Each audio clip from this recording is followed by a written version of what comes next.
para ver se deu certo toda a nossa ligação. Bom dia, presidente. E aí, tudo bem? Bom dia, tudo bem. O senhor nos ouve perfeitamente, só para ter certeza? Ouço bem. Maravilha, então. César Weiler falando com o senhor neste momento, e aqui ao meu lado está Leonardo Radaelli, Eduardo Andriotti e Fabiola Tilha. Eu começo pelo Eduardo para fazer as perguntas para o senhor. Primeiramente, Perfeito. Bom dia, presidente. Obrigado pela sua atenção, pelo sendo bem solícito conosco aqui. Muito obrigado desde ontem. Presidente, o Grêmio entra agora numa semana completamente decisiva, né, para esse final de campeonato. A gente pega 3 confrontos diretos, tanto contra o Atlético Mineiro, contra o Co-Irmão e contra o Flamengo. O Grêmio decide a sua vida no Campeonato Brasileiro nesses 3 próximos jogos, presidente? Eu te diria que eu acho que não tem uma situação outra, porque são adversários diretos. Se nós ganharmos eles ou tivermos bons resultados, nós vamos subir na tabela em relação a eles. E não vejo nenhuma perspectiva de um bom desempenho no campeonato se nós não passarmos essas 3 situações.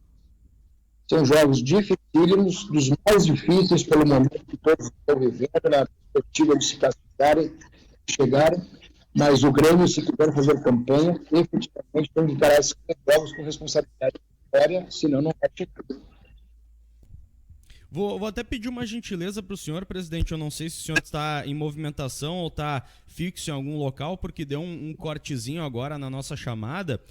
Se o senhor puder permanecer em algum lugar que não corte, vai ser mais interessante para a gente, porque senão corta um pouquinho a ligação. Certo? Perfeito. Obrigado, presidente. Certo. O senhor é sempre muito solícito com todos, né? Às vezes a gente sabe que tem alguns probleminhas de agenda, mas a gente vai encaixando logo mais. E é isso que a gente falava, né? Do Campeonato Brasileiro e esses jogos decisivos que o Grêmio tem daqui pra frente. Gostaria de fazer uma questão também pro senhor. Logo ali na frente a gente tem Copa do Brasil e essa possibilidade do Palmeiras, né? Interferir nessa data da final. O que o senhor prefere? Final um pouco mais para frente é melhor para o Grêmio, né, presidente? Olha, pode até ser melhor para o Grêmio. O que eu quero te dizer assim, ó, quanto mais saciado o Palmeiras tiver, veja bem o que eu vou te dizer, quanto mais resolvido ele estiver com títulos, de certa forma é melhor para nós, né? Porque já vai ter um outro jogo, já vai ser um outro ano e uma outra situação. Eu desejo que o Palmeiras vá longe nos campeonatos que ele está disputando. Acho que isso cria uma situação boa para nós. Mas, ao mesmo tempo, sei que o Santos, pelas 2 partidas que fez contra o Grêmio e contra o Boca, está encarando muito bem essa questão dos mata-matas e está encarando muito bem a questão do mata. Ele consegue se resolver muito bem numa partida e se preparar muito bem para uma partida. Mas não tenha dúvida que, estrategicamente, para o Grêmio, por conta até mesmo de uma classificação direta para a Libertadores, interessante seria o Palmeiras passar na Libertadores e a gente ter uma situação de mais tranquilidade para fazer o Campeonato Nacional e depois uma vaga direta lá na frente. Para mim seria isso. Presidente, quando a gente colocou o seu nome nas nossas redes, enfim, muita gente questionou principalmente sobre contratações e o futuro. E eu sei que a Fábio tem uma questão sobre isso, né, Fábio? Muito bom dia, presidente Romildo. Obrigada por aceitar o convite.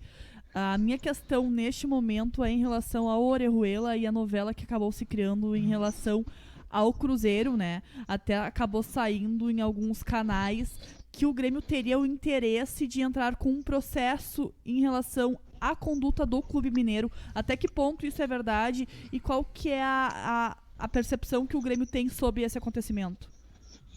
Olha, lamentamos muito e temos muita dó da situação do jogador, que desejava muito ficar conosco, né? Esse assunto estava resolvido, as minutas que o Grêmio, os ajustes que o Grêmio fez com o Cruzeiro, a partir do seu aceite de 11 de dezembro e a partir também do encaminhamento que se deu posteriormente para a renovação do vínculo até fevereiro, com obrigatoriedade de compra para o mês de fevereiro, tudo isso ajustado, documentado, o Grêmio assinou os documentos, encaminhou as minutas e aí recebeu essa resposta desfazendo o negócio de parte do Cruzeiro. Bom, te diria que direito de desfazer eles têm, embora tivessem confirmado, mas não se trata de uma posição de honra em qualquer negócio, não se trata de uma posição de seriedade, não se trata de uma posição... e isso gerou para nós um enorme desconforto. Não são assim as relações que acontecem no mundo dos negócios, principalmente depois de documentada, depois de feita. Sei lá por que razões foram levadas a isso, se quiseram fazer um jogo, um blefe, ou se quiseram realmente mudar o negócio. O fato é que prejudicaram enormemente o jogador e deixaram de ter uma venda garantida e deixaram de ter uma situação de negócio resolvida. O jogador ficou praticamente no limbo, desde o dia 1º ele está desvinculado do Grêmio e até o dia 15 teria a possibilidade de ser recomposto isso e acabou não sendo, né? O Grêmio não alimenta mais a perspectiva de encaminhar esse negócio, de fazer andar esse negócio por conta única e exclusivamente do Cruzeiro. Este procedimento está sendo avaliado pelo jurídico do Grêmio para qualquer encaminhamento, mas ainda não temos decisão sobre ajuizamento ou não. Eduardo? Presidente, a gente está vivemos 2020, um ano atípico. O Grêmio teve uma série de ações para se proteger financeiramente, até porque não teve torcida no estádio. Enfim, o Grêmio chegou a fazer um acordo com os jogadores. Acabou que esse acordo, o Grêmio conseguiu antecipar esse pagamento postergado. Enfim, porém, esse ano de 2001 ainda... que já tenhamos uma vacina, graças a Deus há uma perspectiva de melhora, mas provavelmente esse retorno do torcedor ao estádio ainda não seja para um momento breve, e provavelmente a gente acabe passando pelos mesmos problemas do ano passado, ainda que menores, por uma perspectiva melhor. Como é que o Grêmio está se preparando para viver mais um ano de dificuldades aí dentro desse cenário atual? O Grêmio tem uma previsibilidade financeira até o mês de maio, com equilíbrio absoluto. Por quê? Porque nós temos ainda situações do Diego Rosa para contabilizar, nós temos situações das premiações da Copa do Brasil para contabilizar, para melhorar o nosso fluxo. Nós temos os contratos de televisão que são pagos basicamente no final dos campeonatos, portanto nós contamos com esse recurso para o mês de março. Então o Grêmio até o mês de maio está com o fluxo seguro, né? E depois a gente vai examinar essas situações, quer dizer, vamos ver como é que as coisas vão andar. Mas o Grêmio, vamos dizer assim, tem toda uma resposta do seu quadro social. O Grêmio possivelmente tenha a negociação de um jogador, talvez dois, necessariamente não é um jogador de ponta, podem ser jogadores periféricos, jogadores que estão chegando, jogadores da base, jogadores que possam ter negócio, que estão fora, pode ser através até mesmo de um mecanismo de solidariedade, pode ser através até mesmo de algum percentual de vendas de outros jogadores que o Grêmio já vendeu e estão fora. Então o Grêmio acredita muito na solidez desses negócios que realiza, da forma, da estratégia de negócio que realiza, e acredita muito que realizaremos mais recursos financeiros decorrentes de direitos econômicos de atletas. Então eu não estou nem um pouco preocupado com mais um ano de equilíbrio fiscal, de equilíbrio financeiro e equilíbrio orçamentário no ano de 21. Maravilha, presidente. Romildo Bolzan Júnior conversando aqui com a gente de forma muito solícita aqui na Pachola. Eu quero tentar buscar os comentários aqui que estão rolando na nossa live, presidente, e lhe passar da melhor forma possível. A galera está comentando muito sobre contratações, viu? E aí surgem nomes diversos, principalmente do River Plate. E eu lhe pergunto, presidente, o senhor já falou sobre a questão de saídas de jogadores que pode ocorrer e não necessariamente ser um jogador de ponta. Mas em termos de contratação, como o senhor e a diretoria programa as contratações de 2021 e jogadores do River Plate, são possíveis? Primeira coisa que a gente tem que fazer é que nós jogamos campeonatos até, se por acaso o Palmeiras ganhar a final da Libertadores, nós simplesmente terminaremos o calendário de 2020 apenas no dia 7 de março de 21. Nesse particular, se nós vamos terminar o campeonato apenas no dia 7 de março de 21, a gente tem que ter um enorme respeito com os jogadores que aqui estão. A gente conta com eles para finalizar bem o Campeonato Brasileiro, conta com eles para finalizar bem a Copa do Brasil, a gente conta com eles para finalizar bem o ano. Então o Grêmio, por mais planejamentos que tenha, por mais situações de necessidade de complementação de plantel que tenha, por mais situações, a gente sabe perfeitamente os diagnósticos do que a gente precisa, mas a gente não trata desses assuntos ainda. O Grêmio vai examinar se tem jogadores em casa, na base, que possam suportar a nossa necessidade, e se não tiver, a gente vai buscar jogadores que possam não simplesmente fazer grandes contratações, como fizemos no ano passado, número de 7, 8, 9, mas simplesmente contratações que sejam rigorosamente pontuais para equilibrar o nosso plantel. Isto sim, a torcida pode ficar tranquila que estará no escopo das nossas avaliações. Quanto aos jogadores do River, vamos combinar, todos eles são jogadores com contratos em andamento e poderão sair daqui a 6 meses, 1 ano. Então nós não temos nenhuma perspectiva de negócio rápido com qualquer jogador desses e não estamos avaliando também qualquer situação, porque eles estão absolutamente na plenitude do vínculo com o River Plate. E não avaliamos nenhum jogador desses que possa vir para o Grêmio nesse momento, não. Eduardo? Presidente, no início da pandemia, com a parada do futebol e tinha uma perspectiva de retorno, logo quando começou a retornar o futebol, muito na imprensa se discutia que, veja bem, a gente tem que ter cuidado na hora de julgar os times, porque passaram por muitos problemas, enfim, treinamentos e tal, as cobranças têm que ser diferentes. Hoje, passado muito tempo, a gente vê que as cobranças são exatamente iguais às que eram de um ano normal. Como é que está sendo para o pessoal que trabalha com o Grêmio, para o senhor, para toda a diretoria de futebol, trabalhar com essas cobranças que há tempos atrás seriam menores, conforme a imprensa se falava, e hoje em dia elas se tornam normal, como a gente viu na eliminação com o Santos, e também nessa pressão em relação ao Brasileiro e à Copa do Brasil? Olha, tia, os ambientes não são muito criativos, né? Os assuntos são repetitivos, os ambientes às vezes não têm muita criatividade para estabelecer coisas novas e tal. Uma derrota, a gente sabe exatamente como é que vem o conceito, como é que vem a participação nas redes sociais, como se comporta a torcida, a imprensa de uma maneira geral. Com a vitória também, a gente sabe que é aquele momento de euforia, todo mundo fica alegre, todo mundo fica isso, sabe como a imprensa se comporta, sabe os jargões, sabe basicamente o encaminhamento dos assuntos que se dá e tal. Então, os cenários realmente não são muito criativos, tu tem toda a razão nesse particular, entendeu? Então, o que a gente tem que fazer? Conviver, vamos convivendo, né? Sabe como é que a gente faz quando tem situações dessa natureza? Vamos ver a nossa conta de chegada, vamos ver a nossa conta de como a gente termina os campeonatos, de como a gente participa. E o importante nesse conceito aqui é que o Grêmio não é um clube ocasional, o Grêmio não vem sendo um clube ocasional. O Grêmio não vem sendo um clube de um ano de muitas coisas e de outro ano praticamente nada. O Grêmio tem sido um clube que todos os anos disputa alguma coisa. E para nós isso é fundamental. Se não disputa, chega muito próximo de disputar. O verdadeiro clube de futebol, que tem projetos, e que tem estratégias, e que tem formação, e que tem todo um ambiente de ser campeão, e tem o verniz da vitória, é um clube que sempre está chegando próximo dos títulos. E um dia vai chegar novamente. E é essa maneira e essa visão que eu tenho. Ganhar tudo num ano e sair fora do outro ano de tudo não faz nenhum sentido no futebol de hoje, nem tampouco de qualquer estratégia de clube. Então, para mim, levando em conta todos esses ambientes, eu os vejo, os comemoro, os critico, toda a vida a mesma coisa, mas, sinceramente, ao Grêmio importa exatamente esse último contexto de, estrategicamente, estar sempre disputando e não ser um clube ocasional. Presidente, eu tenho a árdua missão aqui de repassar alguns questionamentos que a galera faz na live e tentar resumir de forma mais breve possível. E vem pressões sempre que o Grêmio tem um resultado adverso sobre o Renato. O senhor já falou que o Renato, o senhor gostaria de contar por todo o tempo, né, com o Renato na casa-mata do Grêmio. A minha pergunta é a seguinte: há algum tipo de pressão que se faça de forma externa sobre o senhor, sobre o Renato, sobre a diretoria de alguma forma, que faça mudar a sua ideia de Renato até o fim do seu mandato, presidente? Não tem nada que faça mudar, não.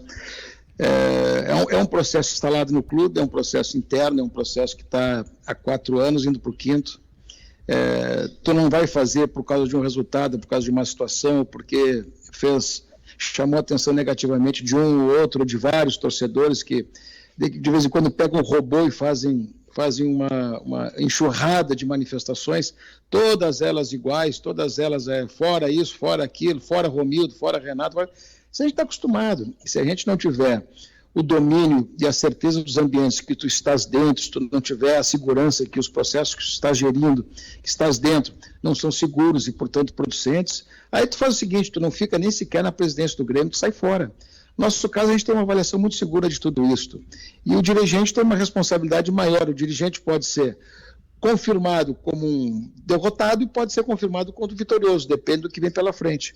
Então, esses conceitos, essas coisas assim, a gente está acostumado, eu não me assusto com isso. O que mais me importa são as avaliações que a gente realiza e as certezas que a gente constrói para tocar as coisas. Fábio? Presidente Romildo, a gente percebe que talvez para a próxima temporada não seja possível contar com o atacante PP, né? Em relação a esse cenário, eu tenho 2 questionamentos. Um deles é sobre qual vai ser o atleta que vai assumir a posição do PP, se é da base ou se o Grêmio vai no mercado para buscar esse ponta. E o segundo questionamento é em relação a outro atleta que pode estar de saída também. Tem algum outro atleta da base que está no profissional que receba sondagens e que pode estar de saída também? Não tem. O Grêmio renovou naqueles jogadores que o Grêmio entende que são promessas importantes. O Grêmio renovou com todos eles, né, até 23, 24. O Grêmio segurou o vínculo, os direitos econômicos deles e os vínculos federativos com um prazo bastante superior, porque acredita nesses jogadores. Se o PP sair, nesse elenco de hoje tem o Alisson, tem o Ferreira, tem o Luiz Fernando, tem o Everton, está subindo o Elias, está vindo para a transição o Elias, tem outros jogadores que estão vindo da base também, tem o próprio Léo Chu, que poderá retornar, um jogador que está em avaliação, que está no Ceará neste ano. Enfim, o Grêmio tem situações que nos atendem perfeitamente do ponto de vista da formação de um elenco. Não vejo necessidade da aquisição e apostaria muito mais na subida de um jogador de baixo, que tem lá essas características, que tem o PP, velocidade, definição, jogador definidor, jogador matador e de boa movimentação, de boa recomposição. Mas o Grêmio tem neste elenco de hoje já, e se por acaso o PP tiver negócio, que não temos absolutamente nada em relação a isso ainda, mas se tiver negócio, vamos admitir, ele sairá somente em julho, é assunto para mais adiante, é assunto para a gente pensar mais na frente. Então eu não vejo nenhuma perspectiva de ter pressa nesse sentido, não. E temos jogadores no elenco e temos jogadores na base que podem suprir perfeitamente essa posição. Romildo Bolzan Júnior, presidente do Grêmio, conversando com a gente por aqui e já para encaminhando o final da nossa conversa, claro, para respeitar também o tempo que o presidente nos concedeu e para ter também, obviamente, uma próxima vez, né? Porque senão o presidente vai pensar, poxa, os caras me pegam a manhã inteira também lá, né, presidente? É que eu estou trabalhando aqui no escritório, então eu prefiro abrir esse espaçozinho aí. Tá certo, então. Vamos encaminhando o encerramento, Eduardo. Presidente, para finalizar, eu quero entrar no campo político do Grêmio, presidente. O senhor que até anos atrás não era um dos nomes que a gente via muito da política, acabou vindo e fazendo esse trabalho exemplar aí, sendo, na minha opinião, um dos 3 maiores presidentes do Grêmio, né? Mas vai acabando o seu mandato. Eu quero saber como é que está o campo político do Grêmio para esse novo nome que vai aparecer, se vai se manter aquela ideia de unificação dos grupos políticos, como foi na última eleição, se já há nomes mais preparados, se vamos haver uma disputa ou não, como é que está se encaminhando para esse lado aí, presidente?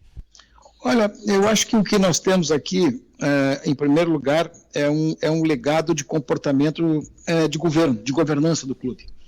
Eu acho que o que é o mais importante que a gente tem aqui é não perder culturalmente alguns compromissos, algumas ações, alguns métodos e alguns comportamentos de governança que estão existindo, como, por exemplo, segurança fiscal, formação de base, ter uma política sempre de disputa, sempre ter uma política de competitividade, com equilíbrio financeiro, essas coisas todas que todos conhecem, sabem exatamente como se operou no Grêmio. Então, a primeira situação para mim de relevância nesse particular aqui é ter um ambiente cultural de governança segura.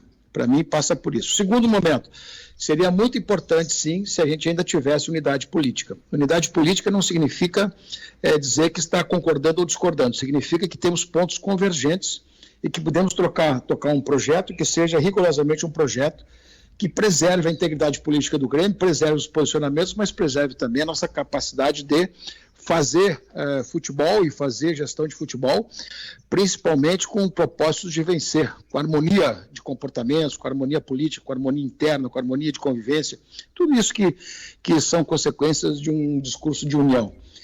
E em terceiro lugar, nós não temos nomes não, porque o processo não está aberto, né? Não está aberto. E se tiver que ter disputa, terá disputa, não tem problema nenhum, mas o processo não está aberto, e não estando aberto, seria absolutamente improducente fazer qualquer situação de nomes nesse momento.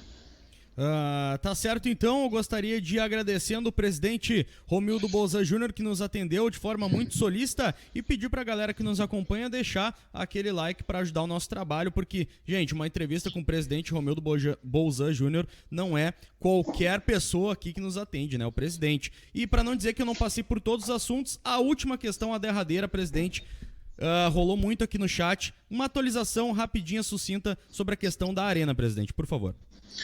Olha, já foi feito agora depois de muitos anos, conseguiu-se fazer um acordo que envolvesse as obras do entorno, ou seja, definiram cronogramas, objetos, definição de obras, tudo isso ajustado entre a OAS, Prefeitura de Porto Alegre, Ministério Público e outras empresas que participam desse negócio com a interveniência do Grêmio. O segundo passo agora é construir a estruturação financeira dessa operação, que passa necessariamente pela compra pelo Grêmio. Se o Grêmio não comprar a operação do estádio antecipada, nada dessas obras serão viabilizadas. Então, isso está tudo muito claro. Mas eu te diria que o passo mais importante de tudo isso já foi resolvido, que foi exatamente essa situação de conseguir equalizar e ajustar as obras do entorno. Então, eu te diria que se tudo isso acontecer daqui para frente, como os prazos no acordo também estão estabelecidos, creio eu que se tudo andar, que se tudo dar certo, se nós conseguimos consolidar a operação financeira, se nós conseguimos consolidar o seguinte passo, que é ajustamento, se nós conseguimos organizar todas as situações de matrículas imobiliárias que nós temos lá para organizar, se a conseguir também nos bancos desobstruir os seus empecilhos que tem das garantias que deu dos financiamentos, que tudo isso está casado uma com a outra, nós poderemos imaginar que para agosto, setembro, o Grêmio possa talvez assumir a gestão do estádio e ser proprietário definitivamente. Proprietário ele já é, mas ser o proprietário definitivo e trocarmos as chaves da Arena com o Olímpico e dar por fim esta situação. Presidente, muito obrigado pela sua participação. Muito obrigado pela sua atenção, né, em cada troca de mensagem que a gente teve. Muito obrigado mesmo, foi muito bom ter essa conversa com o senhor. E muita sorte aí nessa reta final de Campeonato Brasileiro, de Copa do Brasil. A gente tem uma confiança enorme no seu trabalho, no trabalho do Renato. E a gente sabe que grandes coisas vão vir para o Grêmio aí. Muito obrigado e tenha um ótimo dia, presidente. Muito obrigado e um abraço para vocês aí também. Desculpa essa pressa aí, mas é uma situação também que a gente tem que trabalhar. Desculpa esse pedido de rapidez aí. Um abraço. Com certeza. Grande abraço, presidente Romildo Bolzan Júnior. Valeu demais essa nossa conversa. Até a próxima. Um abraço. Tchau, tchau, tchau.